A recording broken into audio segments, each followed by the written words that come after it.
Hello everyone, welcome to aware mind. My name is Anjali. और सबसे पहले आप सभी को थैंक यू चैनल के साथ जुड़ने के लिए। और अगर आप ये वीडियो पहली बार देख रहे हैं तो चैनल को सब्सक्राइब करिए और साथ ही साथ बेल आइकन को प्रेस करिए सो दैट जो भी मैं वीडियो अपलोड करूं उसकी नोटिफिकेशन आपको सबसे पहले मिले और आपकी प्रिपरेशन अच्छे तरीके से चलती रहे। सो गाइस, आज का जो टॉपिक है हमारा सीडीपी का तीसरा टॉपिक हम आज पढ़ने वाले हैं जो कि प्रिंसिपल ऑफ डेवलपमेंट है। विकास के सिद्धांत के बारे में आज हम पढ़ेंगे, जानेंगे कि विकास के सिद्धांत क्या होते हैं, इनकी क्या ज़रूरत होती है पढ़ने की। ओके, सो मूविंग ऑन, हम जानेंगे बच्चों के विकास के सिद्धांत, प्रिंसिपल ऑफ डेवलपमेंट। पहली वीडियो में हमने जाना कि डेवलपमेंट क्या होता है, ग्रोथ क्या है, हमने टाइप्स ऑफ डेवलपमेंट के बारे में जाना।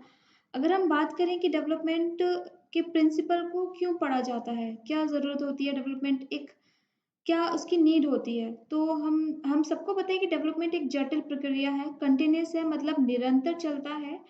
तो इन सारी वजहों से हमने डिवाइड कर लिया डेवलपमेंट को कुछ प्रिंसिपल में, कुछ सिद्धांतों में, कुछ सर्टेन प्रिंसिपल हैं जिनके बारे में आज हम जानेंगे, जो कि टू द पॉइंट है, एग्जाम रिलेटेड है। कुछ भी हम एक्स्ट्रा नहीं पढ़ेंगे। बहुत सारे ऐसे प्रिंसिपल हैं लेकिन हम कुछ ही प्रिंसिपल पढ़ेंगे जो एग्जाम के पॉइंट ऑफ व्यू से इम्पोर्टेंट है।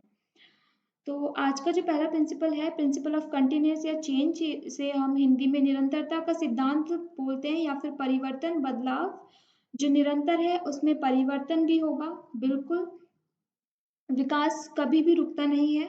From the moment of conception till death, जन्म से मृत्यु तक किसी भी व्यक्ति का विकास होता ही रहता है, दिन प्रतिदिन उसके अंदर थोड़े बहुत चेंजेस आते ही रहते हैं।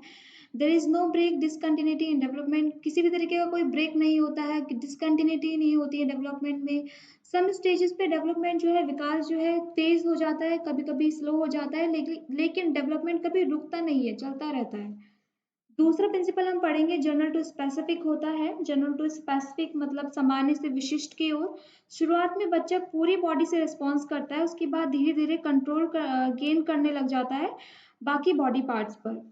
बिल्कुल, पहले वो अपने आर्म्स पे कंट्रोल करता है, उसके बाद ग्रॉस मोटर स्किल से लेके फाइन मोटर स्किल्स तक उस पे वो कंट्रोल करने लग जाता है।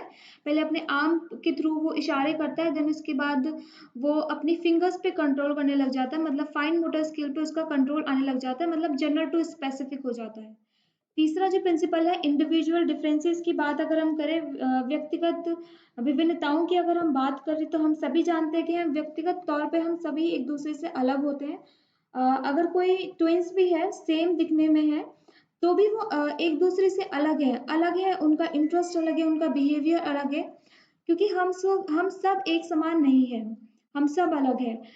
इसमें सबसे ज़्यादा जो इम्पोर्टेंट रोल प्ले करता है वो हमारा हेरिडिटी होता है, एनवायरनमेंट होता है, जो हमारी इंडिविजुअल डिफरेंसेस पे काफ़ी इम्पोर्टेंट रोल प्ले करता है। हम अलग होते हैं हमारी हेरिडिटी की वजह से, हमारे जीन्स की वजह से।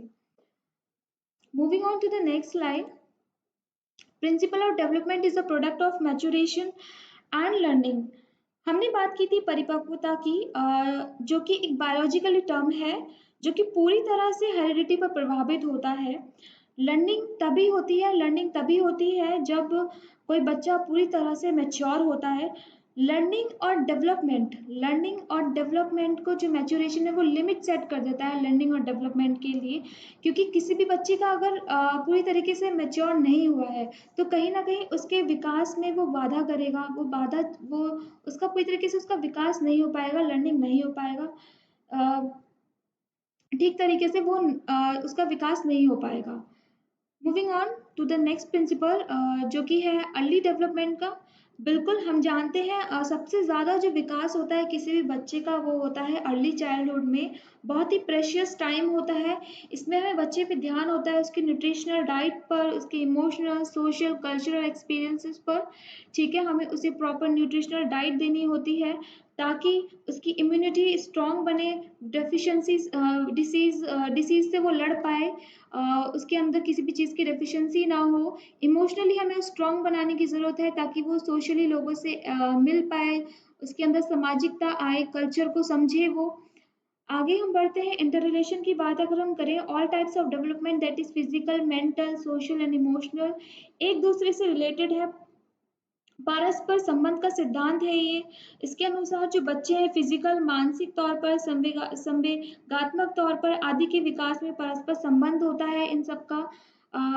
कोई भी बच्चा हो इज फिजिकली हेल्दी, अगर वो फिजिकली फिट है तो उसकी जो सोशबिलिटी है सुपीरियर रहेगी, इमोशनली वो स्टेबल रहेगा बाकी बच्चों के कंपैरिजन में।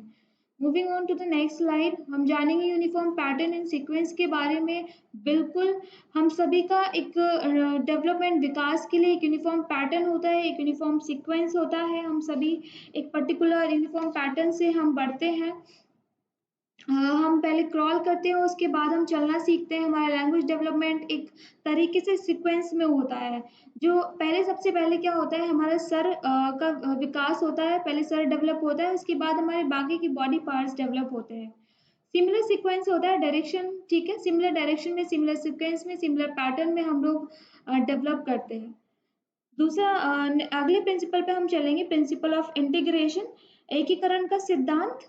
पहले देखते हैं इसमें क्या है। The child first learn to move the entire limb and then the part of the limb he learn to integrate into those parts, learn to use special reaction and efforts is an assembled form moving from the general to the special। बिल्कुल, a child first learn to move the whole hand, पहले एक बच्चा जो है अपना पूरा हाथ हिलाने की कोशिश करता है, उसके बाद वो अपनी फिंगर्स पे कंट्रोल करता है, उसके बाद वो फिंगर्स और हैंड दोनों पे उसका कंट्रोल आ जाता है। होल टू पार्ट होता है, होल टू पार्ट्स जाता है, पहले आप पूरी बॉडी को मूव कराते हैं, उसके बाद जो है आप जो है रेस्पॉन्स करते हैं अपनी फाइन मोटर स्किल से। Principle of joint product of heredity and environment के बारे में हम पढ़ते हैं। बेसिकली इसमें जो है एक बच्चा पहले अपने वो दोनों हेरिडिटी एंड एनवायरनमेंट दोनों ही इम्पॉर्टेंट होते हैं किसी बच्चे के विकास के लिए। हमने पढ़ा था कल वाले लेक्चर में कि हेरिडिटी, अनुवांशिकता और पर्यावरण किसी बच्चे के विकास के लिए कितना प्रभावशाली है। अनुवांशिकता जो हमें हमारे बायोलॉजिकल पेरेंट्स से जीन्स के थ्रू मिलती है, वो सारी चीज़ें फिजिकल अपीयरेंस, हमारा हमारा हेयर कलर, हमारा जो है स्किन कलर, सब कुछ हमें अपने बायोलॉजिकल पेरेंट्स के जीन्स के थ्रू मिलती है। हमारा पर्यावरण, हमारा जो एनवायरनमेंट है, किस एनवायरनमेंट में एक बच्चा पल रहा है, बड़ा हो रहा है, सोशली वो कितना एक्टिव है, कितने पॉजिटिव उसे एनवायरनमेंट मिल रहा है, कितना मेंटली वो स्ट्रांग है, ये सारी चीज़ें एक बच्चे के विकास में बहुत ही ज़्यादा इंपॉर्टेंट रोल प्ले करती है। Moving on to the next slide, principle of spiral versus linear की अगर हम बात करें तो डेवलपमेंट जो है ना वो हमारा स्पाइरल होता है, लीनियर नहीं होता है। एक बच्चा है, उस एक बच्चे का जो विकास है कांस्टेंट होता है, स्पीडी पेस से नहीं होता है, ठीक है। पहले क्या होता है कि उसको कुछ पर्टिकुलर पीरियड के लिए उसमें एडवांसमेंट आ जाता है, एडवांसमेंट होगा, फिर वो कुछ टाइम के लिए रेस्ट करेगा, डेवलपमेंट रेस्ट करेगा, डेवलपमेंट को कंसोलिडेट यानी कि मजबूत करेगा वो, ताकि उसका विकास जारी रह पाए। फॉर एग्जाम्पल के थ्रू हम समझेंगे कि अर्ली चाइल्डहुड में जो बच्चा होता है इसमें सेल्फ लव की भावना होती है। उसके बाद क्या होता है, लेटर चाइल्डहुड में वो भावना जो होती है सेल्फ लव वाली वो गायब हो जाती है, रुक जाता है, ठीक है।